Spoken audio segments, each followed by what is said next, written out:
have something just a little out of the... We're going to do this first. She has no idea what she's getting herself into. I don't. That's okay. I'm just here. All right. Okay, we're good. Okay. Because we are practicing social distancing, what we want to do is we want to give you guys some fun ways to do greeting without touching. Okay. So my favorite came from a movie. As if you're going to high-five me, but don't high-five me. Be well. Oh, that's cute. Okay. There's fist bump. That's another one. Toe tap. Elbow bump. Do you know any? No. Okay. I Well, don't touch my friends. that's okay. Well, that's all right. That's why we're doing it. Nancy gave us another suggestion. Nancy's suggestion was, Yeah. okay. Of course it was. This is proof that I am willing to make a complete fool of myself. And then Marcia gave me a really funny one yesterday, but I have to put the mic down to show you this one.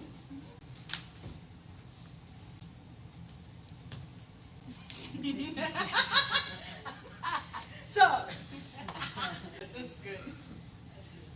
and we want to keep you guys safe, but we also want to have a little fun. So if you know any other ones, please feel free to use them. Jazz hands. Jazz hands. Yeah. Oh, I also saw another one, spirit fingers. Spirit fingers. So spirit fingers. So when we get to what we like to call hug time, pick your favorite. All right?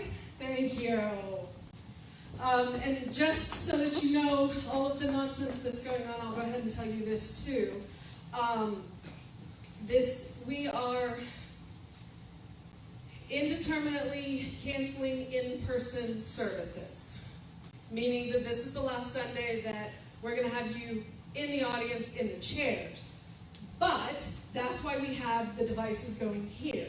We are experimenting with live streaming right now. That's what's going on with the phone here. So I apologize for the mess, but that's what we're doing right now.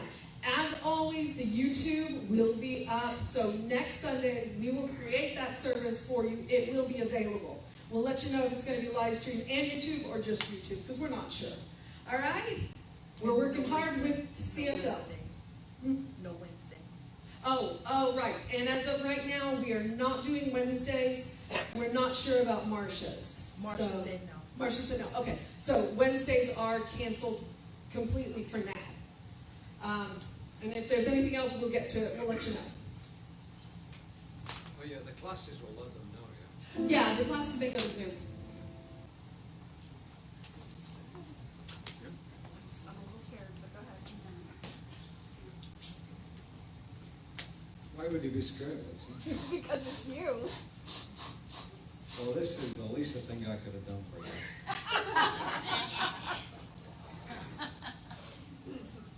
Our speaker today is the Reverend Lisa Ryan. In addition to being my mentor when I was in ministerial school, she's also extremely busy in her life. She took up running, so she's now the running Rev Ryan. And if you want to send her an email, that's gmail.com. Tell the world. She also does something catastrophic all the time. She fosters cats. And I'm sure one might appear in her presentation this morning. She's also busy with our kids. She teaches our teenagers. In addition to that, she helps support her husband, Tom. He's also a practitioner at our center. And she's busy in the healthcare industry. So all in all, Lisa has got a phenomenally busy life. However, I think that you are truly going to enjoy her presentation this morning as she tells you all about, and I'll let her introduce the topic herself. Please give a warm welcome to our staff minister, Reverend Lisa Ryan.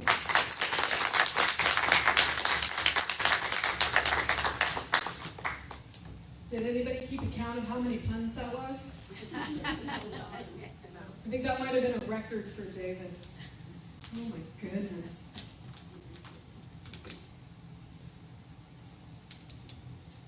Hazards of leaving my water bottle up on the stage. It's like I'm dying of thirst. Okay. So I am the running Rev Ryan. I accidentally named myself that. And then people kind of took it and ran. So I'm like, alrighty then. Oh, husband just reminded me. Y'all say hi to Ruth and Nan. They are watching on live stream. So, all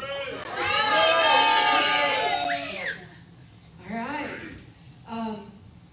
We had a quick tutorial yesterday from home office on how to do live streaming in the interest of helping to keep everybody safe. So that's what's going on here. We want to keep supporting you. We want to keep being here for you. We just want to make sure that you're safe and we're practicing social distancing. So we're trying to find the balance between social distancing and staying within heart touch. All right? Okay, so let's get on with what I came here to talk about. The interesting thing about doing these things is you give your title to Jesse a month to 2 months out. So when I gave him this title, I had an idea. Well, a week ago I went back and looked at my original notes, and this talk has nothing to do with my original idea. So we're going to see how this goes. I'm taking treatment in meditation right now. And so this title, Reaching Our Goals Through Quiet Expectations, actually came out of the book that we use in treatment and meditation, which is Can We Talk to God by Ernest Holmes. It's a fantastic book if you haven't read it, and you can see it's short. Yeah, I know. I've read Ernest Holmes. So, what does this even mean, right? Ooh. This is my Science of Mind disclaimer. I'm not telling you anything you don't already know. I am organizing this information in a way to remind you that you do know it and to encourage you to think about how powerful you actually are. So with that, let's talk about goals and quiet expectation. First, let's start with what a goal is. I love this graphic, or meme. Let's use the language, because it came from Facebook. We all know that. I love Facebook. So, a goal is simply a dream that is written down with a date. And a goal becomes an action plan when you line out the steps. Or a goal becomes a plan when you line out the steps. Let me get my words in order here. And then a plan backed by action becomes reality. Sounds a little science of mind, yeah? That's how we do things, right? I mean, we treat in steps. Now, one of the things that I will tell you is dates can change. Just because you set a date doesn't mean you have to meet that date. Or you can exceed that date. I graduated a year earlier than I had planned on. It is what it is. One of my goals is to run a half marathon. I may push that out a little bit. But now that I've told everybody in the room, although I haven't told them my date, have I? Right. I did not tell you that. I want to run a half marathon by the time I'm 50. So I've got 2.5 years. All right. So let's go back to the quote now that we know what a goal is. This is actually most of the quote. You can see there are dots, so there's more to it. So I gave you the page number if you want to read the rest. It's page 76. It is not by terrific mental struggle or by soul strain that we arrive at this goal, but through quiet expectation, a joyful anticipation, a calm recognition. So let's break that down. Terrific mental struggle. You don't have to do it. You don't have to struggle. You don't have to strain your soul. Whose power are you using? Not yours. You're using sources. You are using spirits. That is an inexhaustible supply of power. And Spirit always says yes. So if you ask for it, and you really want it, let's go back to the thought wrapped in feeling. You can have it. Quiet expectation and a joyful anticipation. You got to be excited about it. Well, if you really want it. All right.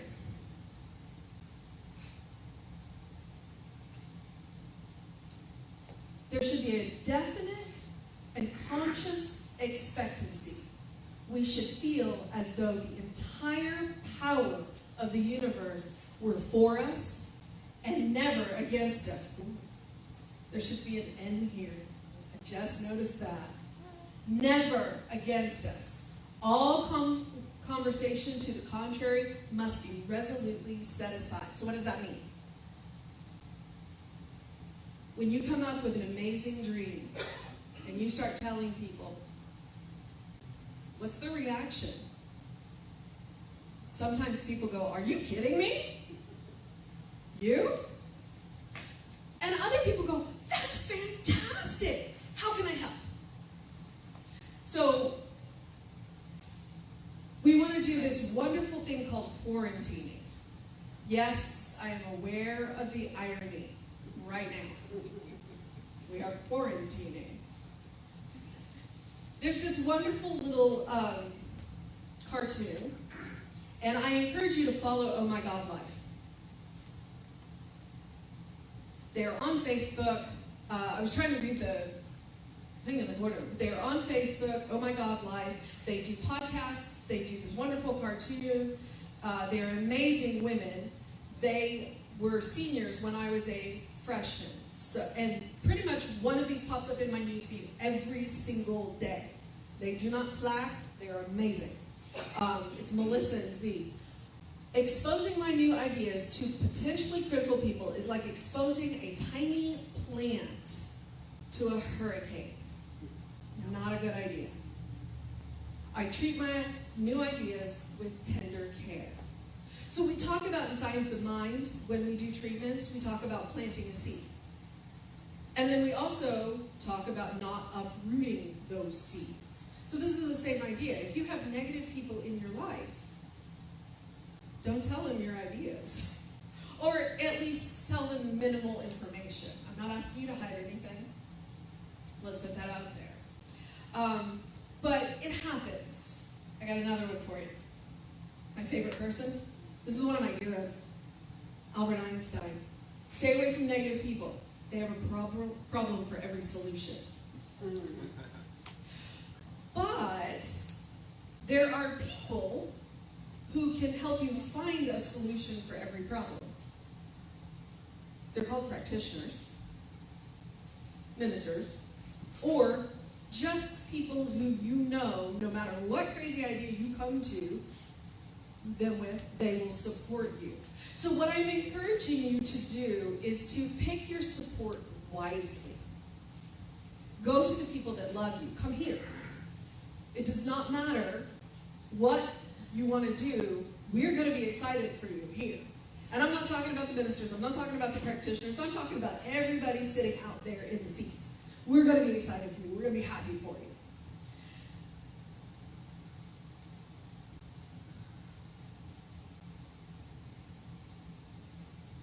Just because I had this wild hair a week ago to make a PowerPoint, I have a list of suggestions. Because sometimes the negative people in our life are people that we do love and care about.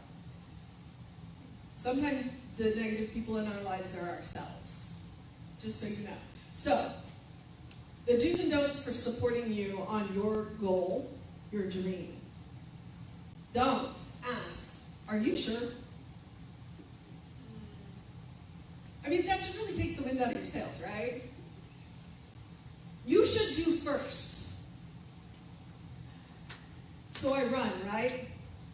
David told you that I run. I talk about it. We also said I was in the healthcare industry. I'm in the health food industry. We're adjacent to the healthcare industry. So I talk about running in the store a lot. I will not tell you the number of times that people have said, well, don't you have to lose weight before you run? Right? I ran. I got that a lot. That's pretty much my reaction. Have you ever been to any of the races? You see all shapes and sizes. Running isn't about body size. Running is about the joy of doing it.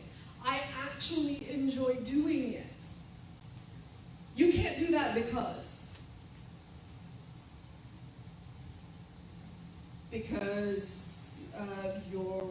your religion, your culture, because you're a girl,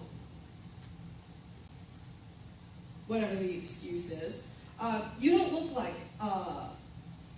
okay, let's deal with that one right here, right now. This is an act of rebellion for me. And y'all are looking at me like, what? This is what you always look like. I have a definite idea of what a minister should look like, and this ain't it. One, I'm a girl. Ministers can't be girls. Two, I'm wearing tennis shoes. I'm wearing a running outfit. Which, by the way, just in case anybody wants to know, my shirt says, did someone say shenanigans? This is not what a minister this is what a minister looks like. This is exactly what a minister looks like. And what I love is that I am in a place that loves that I do this. They don't accept it. They don't tolerate it. They love that this is what I look like. So, you don't look like a... What does it look like? You're a girl. That's a label thing.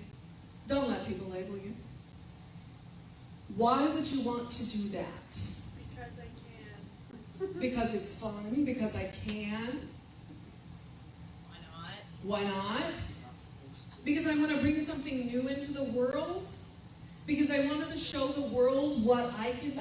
I want to show the world what the world can do? Why not? Okay, so now that we've done the negative stuff, what are the do's?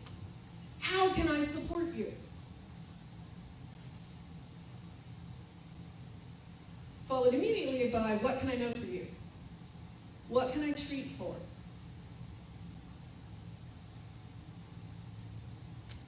How can I help you?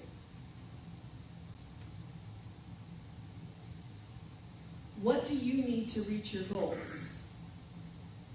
When I started running, I did a whole lot of research. So I knew what I needed, including really expensive running shoes.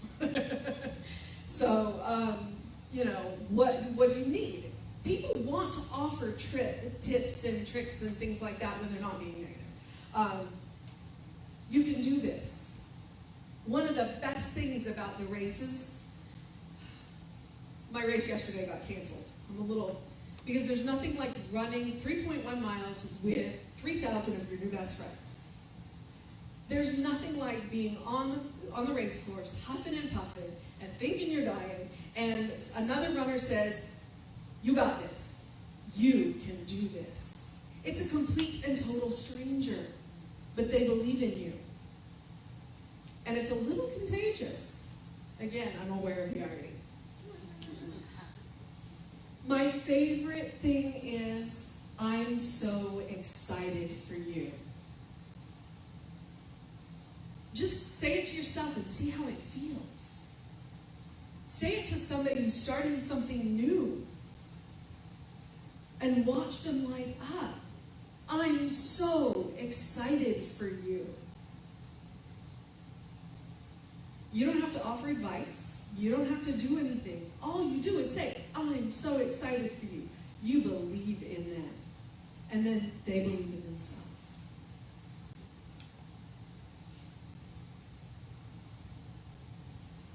All right, but what if that negative person is you? Let's deal with this really quick. So I'm reading 4 or 5 books at one time. I don't know how I keep them straight. Yep, solidarity. So I'm reading Alan Cohen. If you've ever read him, he's funny. This came out of a book called Why Your Life Sucks, followed by And What You Can Do About It. When offered the opportunity to do something you desire, move ahead as if you can and will have it. If someone believes in you more than you believe in yourself, accept their belief rather than your own. So one of the things that I do because I run, because I did the research, is I weightlift 1 day a week. I work with a trainer. I work with Hercules. No, really. He plays Hercules. Yeah. And looks like it.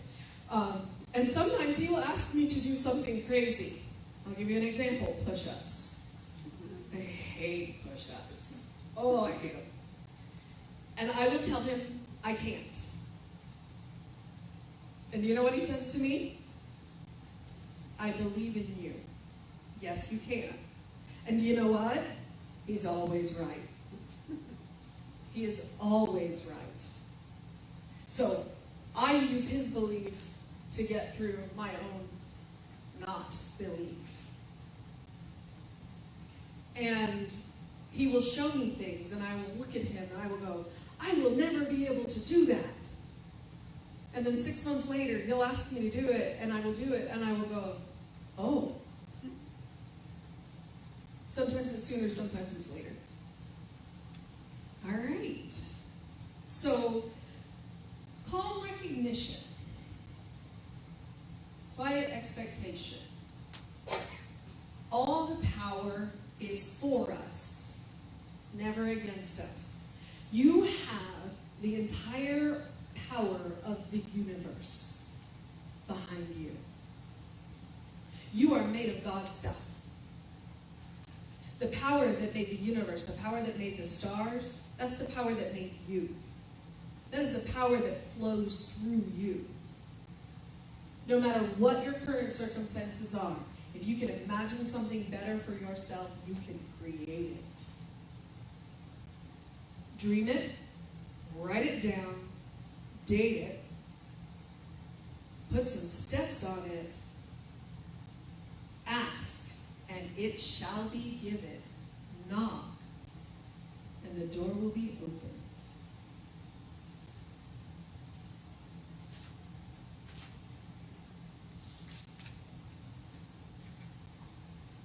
Now, this next one is right out of the Science of Mind textbook. I got this off of the CSL Teens Instagram. Our teens have an Instagram. It's pretty awesome. If you're on Instagram, you should follow it. What's it called? CSL Teens. I think it may come out of Mile High, but it's pretty amazing. They're always doing fun things, but our teens posted this. So if we are doing goals, when we treat, we do not wish, we know. We do not dream, we state. And we state in the present tense, not in the near future. I know I said to put a date on your goal, but if you're claiming it now, claim it now. We do not hope. Okay, hope is a wonderful word. I'm not downplaying hope. It is something we definitely need right now. But when you are treating, accept. Don't say I hope. Say I accept. Say I know. We do not pray, we announce. The reason why we use the word affirmative prayer is so that we can speak the language that everybody else does so they understand us. But when we use the word, we talk about treatment. We do not expect anything is going to happen. We believe that it already has. Time is an illusion. It was made up by trolls so they could boil eggs. Trust me, I just mangled that proverb. It was from Renaissance Festival. I know. All right. So let's take some action steps and mind our P's and Q's. Anybody know what P's and Q's are? It stands for pints and quarts. It's your bar tab. So when somebody said to mind your P's and Q's, maybe you were having a little too much to drink. But that's not what we're talking about here. I just thought that was a fun fact. So if we're going to mind our P's and Q's, we are going to mind power and quality. Whose power are we using? Sources, spirits, gods. The power that made the universe. That is the power. And you can't get better quality than that. Protect and quarantine. You are protecting your word by choosing your support wisely. And you are quarantining your word so that you don't uproot it by keeping it away from negative people. Or yourself, if that happens to be the case, then you go get that protector. Practice and quiet expectation. Muscle memory. Jeffrey is an amazing piano player. He practices. I will bet you he practices every day. Brian is an amazing guitar player. He practices. Practice your treatment. Practice your prayers. I run 3 days a week. Do I always enjoy it? No. Most of the time I do. Yesterday, the run was kind of hard because it was kind of hot and it was kind of sticky. But because my race was canceled, we went to the park and the squirrels were out. So, practice and quiet expectation. So I'm going to leave you with the most creative sentence in the Bible. I'm doing a program called Spirit Group. It's a joint through CSL and Unity. And the class we're currently doing is called Divine Audacity. And she's talking about the divine powers. Well, she happened to mention this one, and I went, oh my God, that's the most amazing thing I have ever heard. When God is creating the world, when God is creating, what does God say? Let there be. Let there be. So when you are creating your dream, when you are turning that dream into a reality, use these words. Let there be. If it's good enough for God, it's definitely good enough for us, because we are God having an experience of it itself. God wants us to have those dreams, to have those goals. Knock, and the door shall be opened. Ask, and it shall be given. And I'm going to give you an example of quiet expectation. The best example I can give you. Okay? Anybody have dogs? When they want something, they kind of beg, and they kind of plead, and they paw and they whine. Anybody have cats? How do they expect things? They sit there and they stare at you quietly, waiting for you to do the right thing. That is quiet expectation. That is my sugar. And we say that everything is petite about sugar except her attitude. Trust me, if she wants it, she gets it. So this is my role model in quiet expectation. All right. So we are going to finish this off in the traditional manner. I just want you to know that I don't usually look like this crossing the finish line. I just happen to see that camera in time to smile. I usually am red-faced going, oh my God, I'm dying, but I'm going to make it. So, I encourage you to know with me that there is one life, one power, one presence, one love. And that love flows through me, in me, as me. So too do I know that it flows through each and every one of you. And in this time, as we do what we need to do to remain safe, I am knowing that this world, while it looks a little chaotic, is in for a paradigm shift. That we are going to come out the other side of this better than we went in. And so I'm knowing health, peace, safety. And I'm grateful for that. I'm grateful for you. And I'm grateful that we are finding ways to stay heart-centered and in touch. And I release my word into law, knowing it is done even as I speak these words. And so it is. So it is. I choose it.